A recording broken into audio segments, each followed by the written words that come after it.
Both sides basically agreed to use their influence to start a ceasefire for 2 days, if it lasts, then for a week. After that, they're going to coordinate strikes on al-Qaeda affiliates in Syria, and they're going to help get humanitarian aid to besieged cities.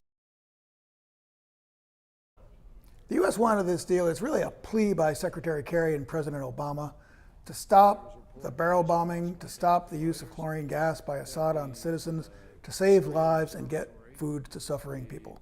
The U.S. sees it as the last best chance to save lives. The Russians, what do the Russians want out of this? The Russians want help in fighting al-Nusra, the main dagger that's pointed towards President Assad, the main threat to the survival of President Assad. Secondly, the Russians want legitimation, outside legitimation of their effort in Syria.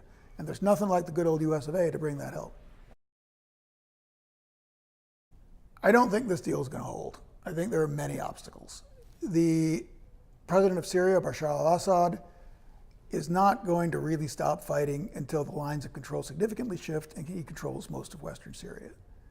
Moreover, the deal involves separating quote-unquote terrorists from quote-unquote sane rebels.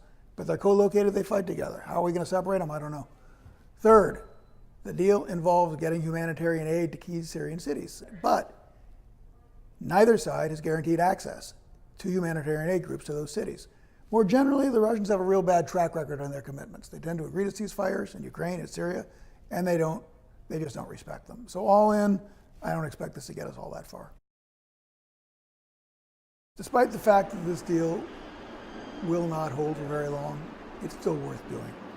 As long as it holds, people won't be killed at the same rate they're being killed. As long as it holds, people who are starving and have no medicine will get food and medicine. So that it's not a panacea, it's not a silver bullet. This won't end the crisis, but the deal is worth it, and it is commendable.